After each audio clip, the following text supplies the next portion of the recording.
Hi guys, my name is Clifford Lee, and I just wanted to do a breakdown, actually, of this book. Nothing in this book is true, but it's exactly the way things are by Bob Frissell. So, if you haven't read it, it's such an amazing book to read, and I'm actually just gonna get right into it. So, Bob Frissell goes on this amazing journey, and in the beginning of his journey, he's looking for more, as we're all looking for more right now. So he comes across Leonard Orr, and Leonard Orr is the founder of the rebirthing process. And basically what the rebirthing process is conscious use of breath, and which we will talk about later on in the book, but we've basically forgotten how to breathe as people, as humanity, because we fell into the Dark Ages. So now that we're coming back on our way up, we're slowly understanding that breath actually plays such a large part of our daily lives. So a part of the rebirthing process, really quick, Leonard Orr talks about how to slowly activate yourself. So if you have a hard time meditating or doing anything similar like that, here's a really quick way that you can get started according to Leonard Orr. So really quick, 4 breaths in, 4 short breaths, and 1 long breath. So you'll go.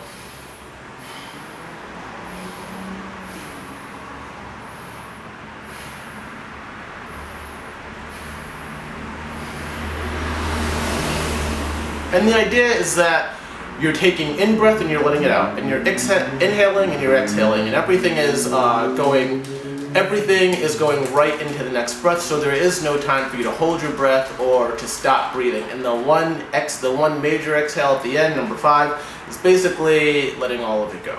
So just a couple of quick theories on Leonard Orr. He believes, which basically is true, physical mortality is impossible. So in whatever which way anybody is trying to go about being physically immortal, it's impossible. You cannot be physically immortal for the rest of your life. And here's the main reason. We have to die so that we can go higher. So we're only here right now to experience 1 or 2 things, and we take this and we go and we move on to a higher dimension.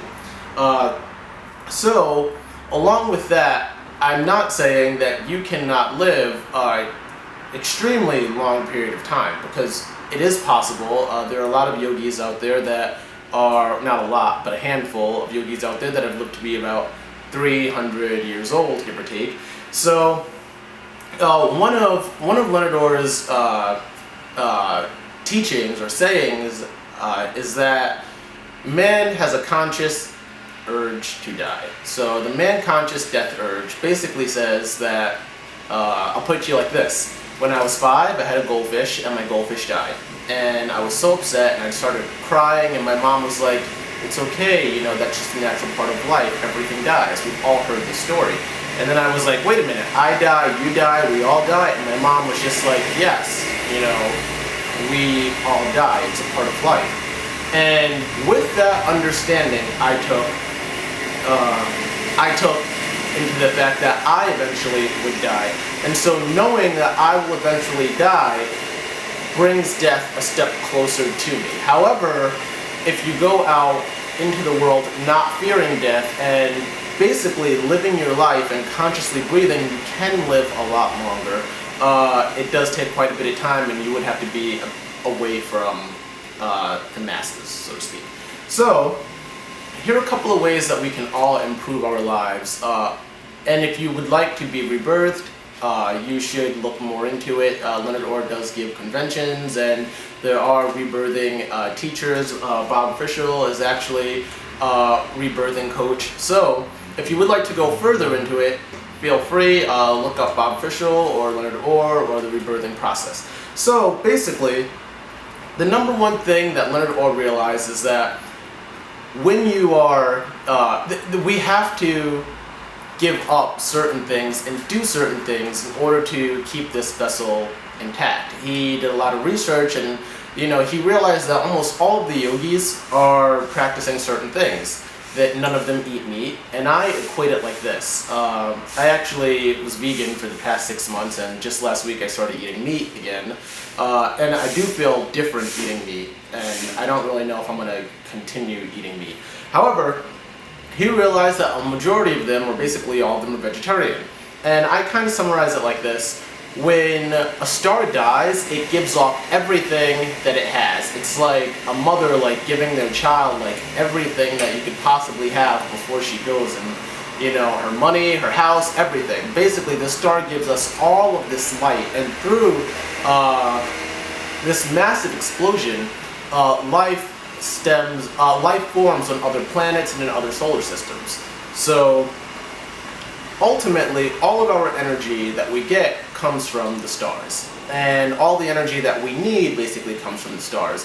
The only thing that we have here on Earth to metabolize solar energy, because we cannot digest light and sound quite yet, maybe we are slowly, but the only thing that we have to metabolize light are plants, and so we have to eat the plants so that we can ultimately get the nutrients from the sun.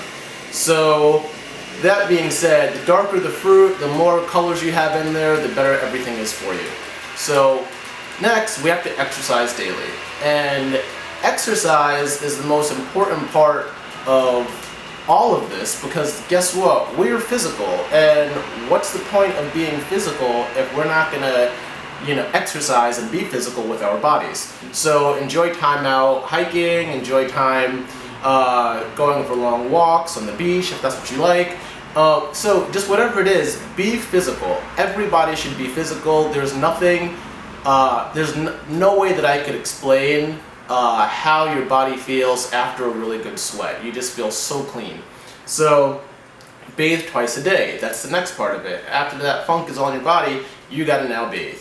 So bathing twice a day, it's basically purifying your body. It's getting rid of all of those toxins that we've accumulated around our aura. It's cleansing our body. Water is very cleansing. Water is also a life giver. The star, if you know anything about tarot cards, the star is the life giver, and you often see the star carrying a pitch of water, similar to Aquarius. So bathe twice a day, because all of the elements essentially help us cleanse, and we don't really fully understand it now, being third dimensional, but the elements are there to help us. So Leonard Orr believes that you have to have a conscious relationship with an element, and he has one with fire, but I believe that you can have one with anything, whether you're going swimming and you're at the beach, or you're going hiking and you're hugging a tree. Whatever it is, develop a conscious relationship with an element. It will clean your aura.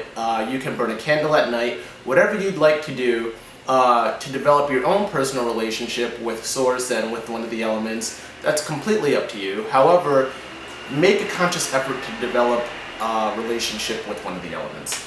And drink lots of water, because water does things for our bodies that we cannot imagine. If we lost air, then we would die within minutes. And then if we lost earth, we would slowly die. If we lost water, everything dies. Everything living is based upon water. Water is the most abundant thing on this planet. We are a blue planet. So just make sure that you're drinking lots of water. I know there's a whole bottled water conspiracy and everything out there, but I mean, what else are we going to do? We have to drink water. So the last thing that I'm going to talk about with Leonard Orr is developing a loving relationships. That is the most important thing. We are third dimensional. We as humans are naturally extremely loving. We're loving by nature. So the golden rule is the most beautiful rule ever written. Do unto others as you would like done unto you.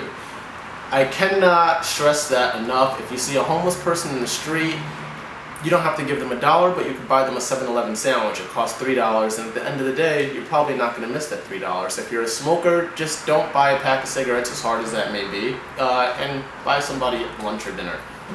So I've been through, I had a really rough year, and if it weren't for my friends and my loving relationships with everybody, I don't know how I would have gotten through it.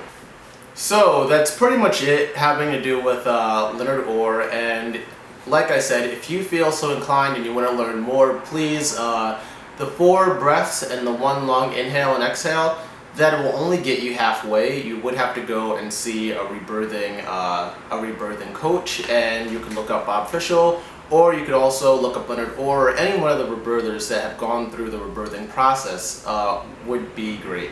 So thanks a lot. Next, I'm going to talk about Bill Cooper and Linda Moulton Howe.